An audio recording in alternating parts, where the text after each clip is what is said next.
Hello, nurses, and welcome to another edition of Animaniaugust. Today we are looking at the episodes that aired in the first half of 1996, starting with episode 79. Funnily enough, this was around the time when, around this time, they were starting to air episodes in hours, and well, but anyway, it begins with a stinger of the last time being presidential campaign. Anyway, my mother is Squirrel. Will Blur from the cartoon World Beyond Earth return. This time he mistakes Shelby for his mom. The episode's title is a parody of My Mother the Car, but it's actually based on the book Are You My Mother by P.D. Eastman, a very iconic children's book. All in all, this is definitely an interesting parody of that. Although it doesn't really do too much to parody it besides putting the Animaniacs cast a party. There's kind of an exception for some of these episodes. During the New Year's Eve bash of '96, which aired December 31st, '95, this episode aired as part of that block. And the title is so generic that it shares the name with as titles from three other children's shows: Robot and Monster, The Amazing World of Gumball, and That's So Raven all have episodes named The Party. Lloyd Slackman returns,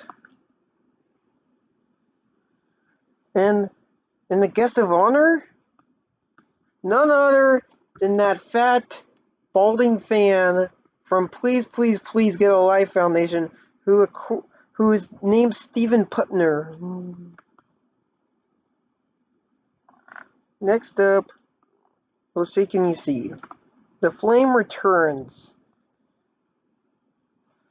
once again, and this time he's witnessing the historic event of writing our national anthem. Well, I mean, not our, because, well, I don't think every one of my viewers is American, but whatever. My national anthem, which is this week's defense of Fort McHenry, before being changed to the Star Spangled Banner. This will be the last of the Flame shorts. And honestly, these things are just just educational snippets. They weren't really ever. They were never really all that popular. They were just inserted for educational material, but they were pretty interesting takes on American history. 12 Days of Christmas. The Little Blue Bird returns again at the Hollywood Bowl. The Animaniacs Orchestra is singing his own spin on the classic Christmas Carol. This is the lyrics to this one,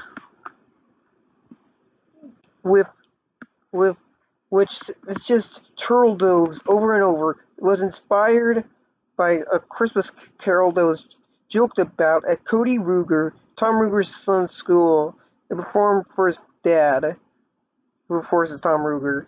He found it so hilarious that I put in this episode.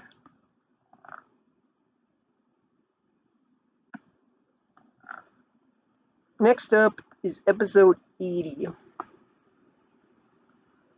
This tagline is Hunchback of Notre Dame, obviously meaning the tie of the Disney film that was set to be released later in the year. Dot's Entertainment. Andy Lloyd Webby hires Dot to perform in the musical. This musical is basically a Warner-fied version of the musical Cats, which was portrayed by Andrew Lloyd Webber, which is what Webby is a parody of. Heck,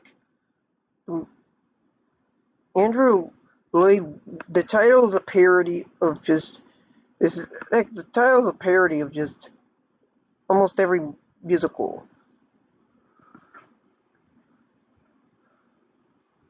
Like like you know, like Cats of Phantom Boulevard, a parody of Cats, the Phantom of the Opera, and Sunset Boulevard.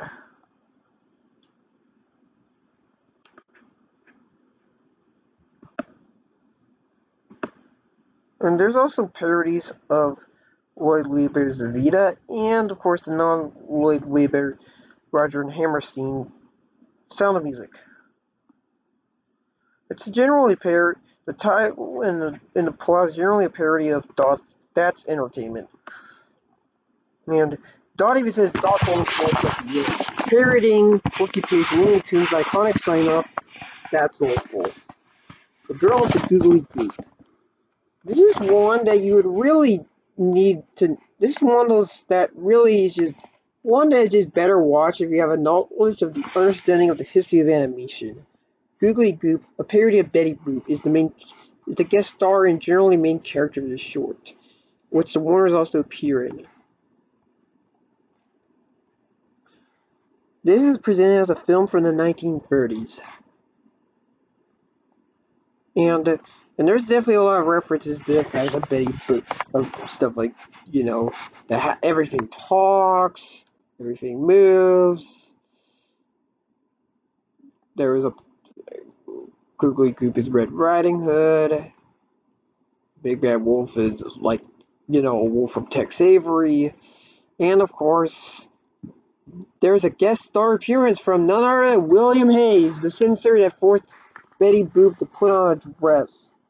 And yes, Googly Goop, when he says that, when William Hayes in this cartoon says, take that ridiculous outfit off, and of course, the Echo Michael Gale side has a notion of that because they take his comment sarcastically. Betty Boop actually had to have an outfit change. Her flapper dress was replaced with a just something that resembles a sailor suit. And it's just funny. It is cool when cartoons like this really reflect on the history of their own medium. Next up is a Randy Beeman kid, and is actually the last one. The Randy Beeman King Cole is chewing bubblegum, and he takes out a mouth and plays with.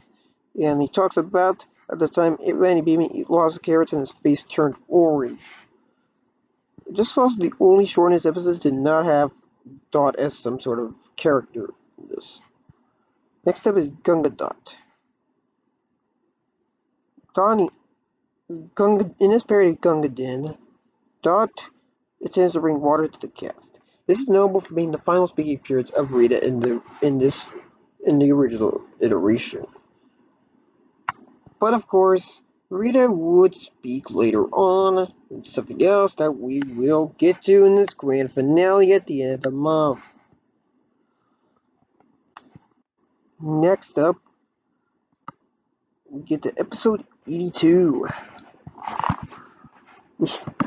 This is surrounded by a parody of the iconic movie 2001: A Space Odyssey, with the opening sequence being a parody of the iconic Monolith sequence from the beginning of 2001. The theme song has a variable line, Bowling Laney. And then we get to Soccer Coach Slappy. Soccer Coach Slappy is the last cartoon to use the Star Tunes version of the theme song, as her final appearances would use the Wing film animated Slappy Skippy intro.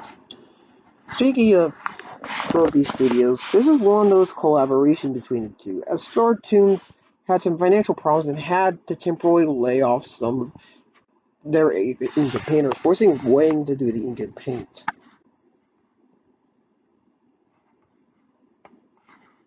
Skippy would quote of Fox and Hounds, a cartoon from Tex Avery, in general, definitely a good sports adaptation. After another 2001 parody, we get the Belly Button Blues. The long-awaited return of the iconic and infamous Katie Kaboom. In this short, Katie Kaboom gets angry because her mom doesn't like her wearing a specific shirt because it made her belly button visible.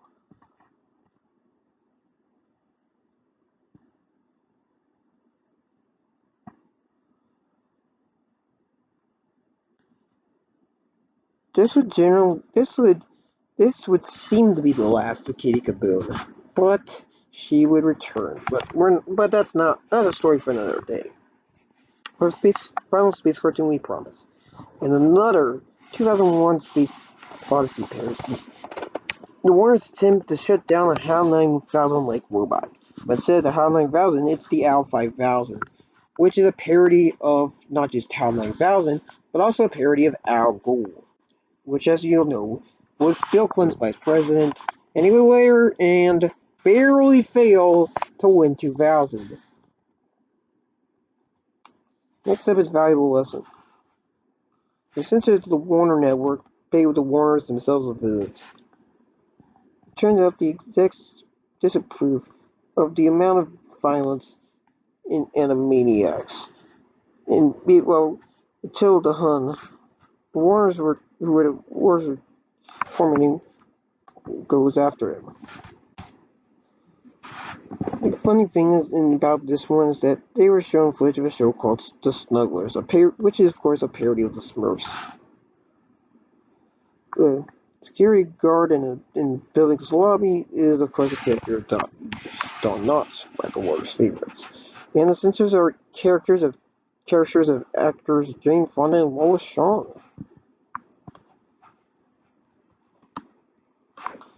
And then we get to episode 82, the final one we're going to talk about today.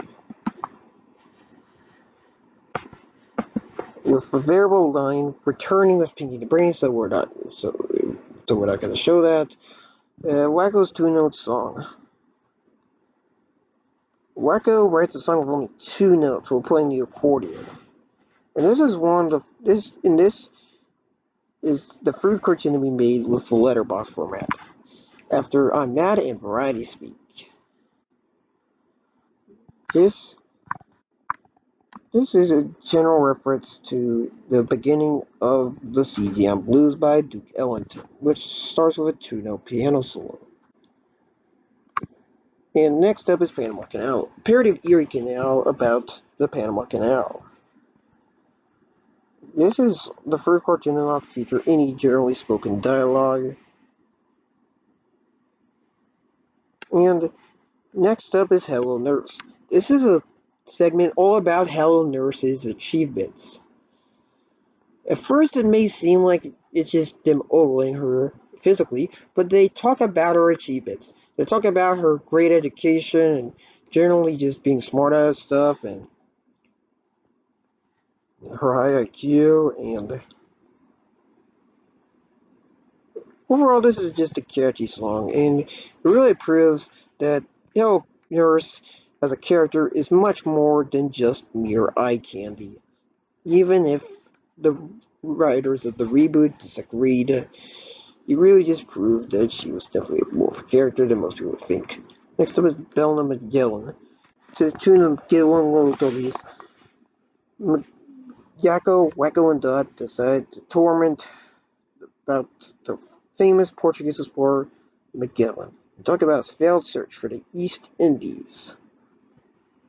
And this is the 4th cartoon made in Letterboxd, and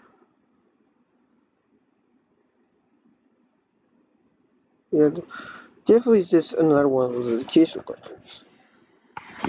Next up is, of course, The Return of the Great Wackarati. This is the final one, and the only one animated by Wayne. The Great Wackarati comes down and just is unable to burp, so instead, he hand farts the Chinese tea dance alongside the Animaniacs Orchestra. He hand farts the Chinese tea dance from the Nutcracker. Next up, finally, is Big Rap Party Tonight. Guest starring the Tiny Toons, previously aired on New Year's Eve, with an altered version airing on the preview on New Year's Eve, and a large cast. This is definitely a great celebration of what made the franchise so great. Well, that's all the time we have for today. For now, goodbye, nurse.